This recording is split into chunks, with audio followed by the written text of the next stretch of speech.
Back on Friday, Real Madrid drew 0-0 with Betis on Saturday night. Paris Saint-Germain beat Metz 5-0. There you go. But guess what? We're not going to talk about those games because nobody cares. Real Madrid and Paris Saint-Germain, we're talking about something else. We're talking about Kylian Mbappe. Doing a 180-degree turn, at least in terms of what most people expected. Yeah.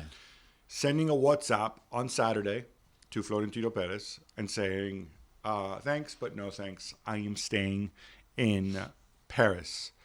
Real Madrid did not take it well, but I want to focus first on Paris Saint-Germain. I just want to ask why? Why?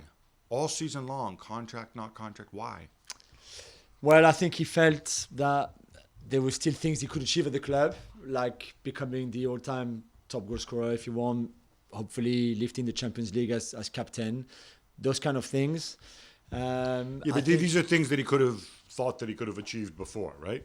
Yeah, but I think there was a real dilemma. I think he changed his mind a lot. I think he really wanted to go to Madrid too. I think Madrid, as we've been saying, has been a dream for him to play for, wear that shirt. When he was 11, they tried to sign him. They've been chasing him for 12 years. They were close in 2017. They were not so close in 2016. They were close last summer, of course, because they made that big offer and he wanted to go. He was also happy to stay, but he would have liked to go. PSG never opened the door. So I can understand, really, they're like, what should I do? Should I stay? Should I go? Should I stay? Should I go? I want to stay. I want to go. I changed my mind. I want to stay. I want to go. All of that I can understand. In the end, he made his call on his own. He's a big boy. I think there was obviously the parents there, the lawyer there, the extended family there, Florentino Perez, Nasser Al-Khelaifi, all of that. But in the end, he made the call himself. He decided himself, this is what I want to do. This is where I want to be for 1 more year, 2 more years. The contract is 3 years. Right. I'm not sure he will stay the whole 3 years, but we will see. But this is the decision that he made. Money played a big part, of course, and also the importance and the power he has at the club now. But he thought this was the best place for him. We've seen stories that, and these are the stories that I just don't believe them. I don't believe the fact that, he's going to decide the next manager. He's going to decide the next director of football. He has a big say on that. He may well be consulted, but it's not something.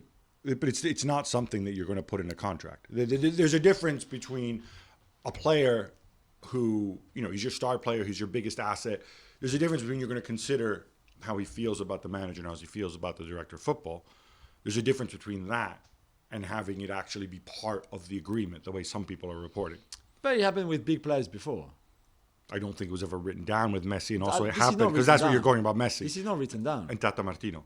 Yeah, this is not written down. But I think part of the whole negotiation, the discussions was that he wanted to be at the center of the project so much that he wanted to be consulted. Right. So this is what I don't get from Paris Saint-Germain's perspective. And we're going to get into this a lot more detail, but just very quickly, just riddle me this, right? If this is about the project and so on, why 3 years? Why not 5 years? He would not have agreed to more than 3. Why? Because I think you give it 3 years and then you see where you are in 3 years' time, or maybe even before. What if next season he beats Cavani's record and they win the Champions League? Maybe he will feel, this is it. I've completed this. I've won every title possible for PSG. This is my hometown. This is my club. Now my work is done here, and I want to see something different in Madrid, in Liverpool, in Barcelona, in Munich, in Turin, in Milan, wherever he wants to. So why signing 5 years, 6 years, 7 years? Because then you can go out and say that, but then you're stuck and you have another 2 years left on your contract. But I can tell you the same for Messi then, who kept having 1 year or short deals, extensions all the time.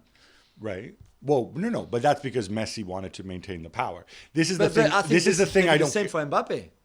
Well, it's only the same for Mbappe if there's a release clause, and there's been no reporting, no evidence. I don't think there is. Purely speculating that this is not a good deal for, or it could have been a better deal if he had negotiated some kind of release clause.